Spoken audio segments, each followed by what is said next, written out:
Chapter 25. Recovery. Detective Archer was the first to approach. The tea Swarm had handed him barely 15 minutes ago was in his hand. He gave Swarm a long look before holding out the paper cup. Here, you seem like you need it. Swarm raised it to his lips, then paused when it bumped into his mask. He glared at it. Detective Archer chuckled. You can roll the mask up. It's not like your mouth and chin are covered in identifying marks. They could be. Are they? In response, Swarm turned around and rolled up the mask. Detective Archer had a point. Before everything went down, Swarm had been more worried about anonymity. Now he just wanted a drink. The off chance that someone would spot his Cupid's bow from a distance was worth the risk. The tea was room temperature and too sweet. Swarm held the first sip in his mouth and swished it around before swallowing. The scent of blackberry filled his nose. He chugged the rest like a 20-something at a frat party with a beer. Swarm relatched the filter as soon as he finished the tea, then turned back and rolled down his mask. What now? He asked the detective. You tell me. His long legs folded, and he sat down next to Swarm on the lip of the fountain. You're not looking so great. What's eating you? Swarm wrapped his arms round the bot ball and folded over it. You heard what Prince Snow said. If he's right, his death is going to be on my head. Did you forget that if he had his way, your death would be on his head? Detective Archer blew out a breath. We'll keep him monitored on camera and with live guards. You haven't done anything wrong. Is there anything more I can do? Not now. You did your part. Let us do ours. He patted Swarm on the back. That contract's still not signed after all. Swarm had forgotten about that. He uncurled. What do you suppose the odds of Ms. Rivers recommending me for the position of Calabria's official super are? A thought struck, and he jolted to sit straight. Ms. Rivers, the kids, are they okay? Right as rain. Princey was too fixated on you to go after anyone or anything else. I think the girls got a real kick out of seeing the fight. Swarm winced. It didn't sit well with him that they had been close enough to watch. Are they still around? Oh yeah, they're waiting for me to give the all clear before they come up to fawn over you. You've got a fan base in the making. Swarm grimaced, and Detective Archer chuckled. Thought so. Never fear, I'll hold them off while you make your escape. As for Ms. Rivers, she was watching too. I wouldn't be shocked if that contract was signed by the end of the day. Until then, mind handing those trophies over to me? They're evidence. He stretched and stood. Swarm scrambled up as well. With bone-deep reluctance, he held out the bots. Take care of them. I don't think they'll activate as long as nobody's wearing the gauntlets. Maybe keep them separate. Then again, I don't know if these have a distance limit. Keeping them too far apart might cause damage. Detective Archer did his best, but couldn't hide his surprise even as he put on rubber gloves and slid the gauntlets into individual baggies. You trust the police with these? Yes. Evidence collection is part of your job. Should I not?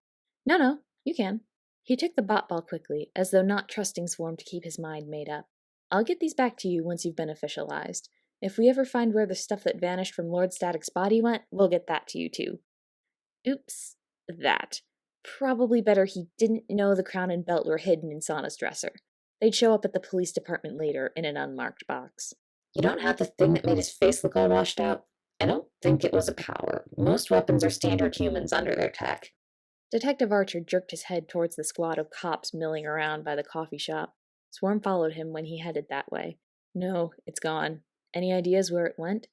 I was running full tilt away from the body and having the panic attack of a lifetime. The half hour following Lord Static's death has been pretty well wiped from my brain, and I doubt it's coming back. Fair enough. They reached the cop cluster, and Swarm clicked his heels. Sneakers became skates, loose bots formed a cloak, and he gave a performer's bow. Thank you for holding down the fort, gentlemen. I'll be taking my leave. Call me when you need my signature and statement. He turned on his heel when a voice from the crowd called, Wait! Swarm came to a pinpoint stop and spun around. Detective Valentine shoved his way through the cluster until he was in front of Swarm. Hang on 1 second, he said. He didn't look mad. Swarm backed up a bit anyway. All eyes were on them, and it was not a comfy feeling. Did you need something? He hesitated. You did well. I can't guarantee one or more of us wouldn't have wound up hurt if we'd done what you did today. So, thank you. The department looks forward to your service. Swarm could read between the lines. Thank you. I'm at your disposal as soon as that paperwork goes through. Until then, maybe I'll see you around. He swung past the fountain and snagged the disposable cup he'd left on the ridge before heading out of the square. He threw it out in the first trash can he saw, then took a winding route around the city until he made his way back to the hidey hole where he'd stashed Sana's clothes. He changed, and Sana left the corner with her bots hidden as a bike jacket, her skates swapped for heavy hiking boots, and her suit stashed in the backpack she'd used to store her clothes. She wanted to go home. She wanted cat cuddles and hot pads and music. Her pulse was beating hard enough for her to feel in her teeth, a sure sign she'd pushed herself too far with the tech and the fight.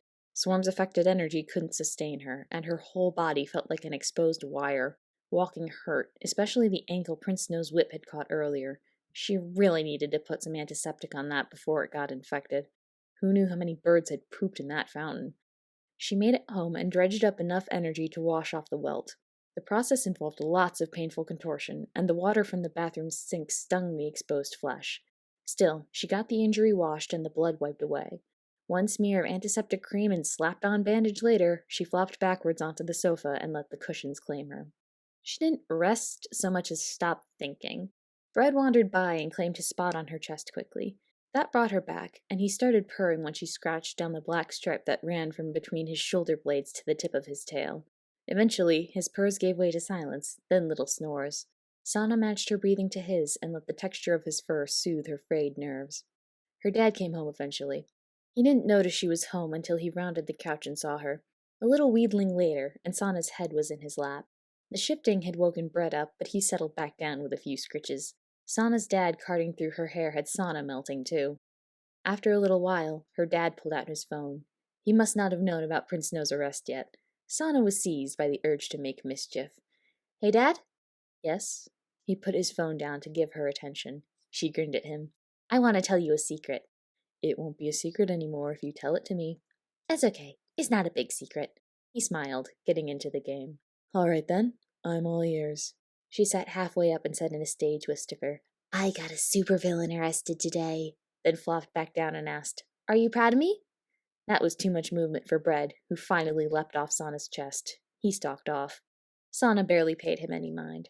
Her dad was staring at her as though she'd told him she'd gotten him and Mom a trip to the Bahamas for his birthday. "Did you really?" he asked. "Mm-hmm. Are you proud of me?" "I'm always proud of you." He scratched her scalp, and she all but purred in pleasure. "Do you need immediate medical attention, or can it wait until your mom gets home?" "When Mom gets home. I'll tell you about it then. You can check the news now. That's all I wanted to say." They sat together in silence for a few hours. It was nice. Her mom's arrival marked the end of the peace. Sana tried to sit up to greet her, but a wave of pain radiated up her calves and shoulders. She fell back with a gasp. Her mom raced in. "What's wrong?" she demanded. "I'm okay," Sana said. Her mom wasn't having it. "You're in pain." "Hurts to move," she told her. "I'm stiff. All over, but my legs are the worst. Feels like second-day soreness, but it's way too early for me to feel that. I still regret nothing." She tried to flex her foot, but the shooting pain struck her before she went far. "Ow!" Her mom glared at her, but had already dropped her purse on the coffee table and taken Sana's wrist to check her pulse. "You're not going to take this as an object lesson and stop, are you?" "No." "Figured. Sit up so I can check you over." Sana groaned and ragdolled her way to a seated position with her dad's help. Her mom ran through the usual questions and checks, but couldn't find a cause for the tightness in Sana's muscles. It didn't seem life-threatening, so she said she'd keep an eye on it and settled on the couch on the opposite end as her husband. Sana flopped back down and threw her legs over her mom's lap. Once everyone was settled, Sana gave both parents the blow-by-blow of what had happened. "Good job," her dad said when she was done. He patted her shoulder. "You're getting better." "Not fast enough," she disagreed. He wasn't doing everything he could. It was something that hadn't bothered her until she'd had the time to think about it. "I think his hand was hurt. His constructs were a lot less gracefully handled than the ones he used before." Something else that was bothering her came to the forefront of her mind. He was scared too. Desperate. "How so?" her dad asked. "He said Lord Static's killer was targeting him." "Did they want the bots?" "No, they'd go after you if that was the case," her mom mused. She'd taken hold of Sana's calf and was massaging it. The pressure hurt, but the leg she was working on did feel better than the one she hadn't gotten to yet. "He said something about cybercrimes. It was weird. Cybercrimes weren't the Lord's MO. Why would somebody go after him and the prince for them? If the programmer's title was any indication, Lord Static wasn't even the one to make the code that controlled the bots." The connection slammed into place. Sana felt like an idiot. Of course the programmer was the key. His morals and ethics were dubious at best, perfect for crime committing. Prince Snow didn't know about him because he had a connection to Sana's nanobots, not the Lord's philosophies. He demonstrated a willingness and the capacity to commit cybercrimes on Sana's behalf, for Pete's sake. It all fit. She almost spilled the beans before she remembered she'd kept her continued contact with the programmer hidden from her parents. The same instinct that had turned the bots into a part of her had encouraged her to bite her tongue about him. They only knew about him as the stranger who'd given her the suit and arranged her meeting with Mr. Exter. As far as Sana knew, he was her secret alone to keep. If she was right, telling anyone about him would put not only him, but all of the secret keepers in danger. She also lacked the evidence to confirm her suspicions. She and he needed to have a long talk later. Neither parent had any ideas, and the conversation stalled. Sana's mom finished massaging Sana's other calf before going to the workroom, while her dad threw a Looney Tunes marathon on the TV and let Sana doze. She slipped into true sleep before long, lulled by the sounds of cartoony screams and explosions. Her dreams were fuzzy. She remembered a tall man with a near-familiar face patting her on the head. He told her something that sounded like it was coming from underwater, but conveyed a sense of pride. She tried to talk back, but her own voice was broken and staticky. She scrunched up her face in disgruntlement. He laughed at her expression and picked her up by the armpits. She tried to call his face off on principle, but he handed her to someone else before she could. The second person smelled like copper and storms and didn't feel much like a person at all, too rigid and too amorphous at once. She wriggled and shoved the arms around her torso, but they refused to budge despite the gentle hold. A set of fingers carted through her hair over and over, and the solid soft surface against her spine rumbled like a purr. Dream logic meant she felt no fear and realized none of the weirdness around the situation. The fact that she couldn't see the person holding her didn't bother her either. Instead, she calmed down after an indeterminate but short amount of time. Everything went floaty, and she relaxed into the sensations. A mostly buried piece of herself knew these two figures would never hurt her, though how she knew such a thing she couldn't explain. The one she could see stepped closer, and Sana could barely focus through the haze. She felt drugged. The next few events didn't register all the way, but she remembered the person holding her bowing. Why? A hand squeezing the junction where her neck met her shoulder, and a voice she almost recognized saying, "Hope I didn't see you again for a long, long time, kid. You'll keep an eye on her, yeah?" She woke up with tears on her cheeks. All but one set of lights were off, as was the TV. It was dark out, and there was a plate with a homemade turkey sub and some sour cream and onion chips on the coffee table in front of her. There was also a tall glass of her favorite mango juice, still wet with condensation. Her parents must have chosen to let her sleep. She savored the meal and put her dishes in the dishwasher, then headed to her room and locked the door before entering the closet and closing that door too. She needed privacy for this. She pulled out her phone. It was the only source of light in the cramped space. "Programmer, are you listening? We need to talk." The text came through immediately. "I am always listening. What do you wish to discuss?" Creepy. She really had to find a soundproof box to throw her devices in when she wanted privacy. "Are you the one who committed the cyber crimes that Prince Snow was talking about?" "Most of them, especially at the end. Do you want me to stop?" "You're still committing them?"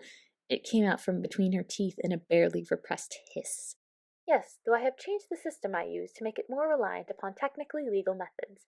It appeared to fit better within your preferences on the subject, and doing so did not adversely affect your income to a degree you would notice. I will also caution you that now it has been brought to my attention, I am aware of how the cyber crimes and cyber not technically crimes were discovered. Sealing that breach now would alert your pursuer to the fact that you are indeed the one she seeks. Feigning ignorance is more likely to result in your survival." Sana buried her face in her free hand and rubbed her forehead. It did not help the looming headache. "Okay, not good. Do I want to know what you are doing?" "No." Sana resisted the urge to curse. "Can you at least make it so the entire system is legally sound? I really don't want to be an accomplice to this." "I can, though it will take some time if you wish me to do so without unraveling the internet, harming your profits, or bringing attention to us. Would you like me to begin?" "Yes, please." She lowered her phone and rested her forehead against the closet door. She needed a minute. Once she gathered her composure, she looked at her phone again. "Can you backtrace the computer that was used to find your activities?" "I am making the attempt. This person is a danger to you. I will discover and neutralize her." "No killing." "If I intended to kill her, I would have informed you. Neutralization is a different matter entirely." Was it? Was it really? Sana hoped it was, but had a lot of doubts. "Aren't you bothered about the fact that she killed the previous host? He was your coworker and all. You seemed pretty loyal to him." As soon as he died, you became my priority. You are a teenager with a minimal sense of self-preservation and a moral code that compounds the issue. I had little processing power to spare for a man who would not be getting any more dead. Ouch. Talk about cold. Sana's old concerns about the programmer's psychopathy resurfaced. Telling him that would be a bad idea, though, unless she reframed it. She chose to say, I admire your ability to compartmentalize. I scare you. No, it's fine, she said, freehand fluttering as if to swat the words away. I'll get over it. What can I do to assuage your fears sooner? If he hadn't said that, she'd have never asked. Would you turn yourself into the police if I told you to? Yes. No hesitation. You will not ask, though. Then I'm not worried. But how do you know I won't? The prince is still alive, even though his actions have led to deaths. My crimes are nowhere near as egregious, and I am bringing them to a stop at your request. Not only that, but you fear what will happen to the prince while he is in custody. You would not put another person in such a risky situation, especially since you know full well I am the murderer's end target. I told you before, there is too much mercy in you. She hated how correct that analysis was. It didn't change the fact that she'd ask him to surrender once the current crisis was resolved. Of course, she'd have to find him first, but the less she knew about his location, the safer he'd be. Sana did not have enough mental fortitude to deal with that. Is there anything I'm forgetting? Nothing immediate. Go do something comfortable. Your mental state is poor. Might I suggest some glasswork? Yeah, okay. Have a good night. You as well. Go to bed once you run out of energy. Sana shut off her phone and dropped it into her box of sweaters. It may not be a vacation, but spending some time grinding glass so she didn't have to focus on the emotions the rest of the day had triggered sounded like a fantastic idea. End of Act 3.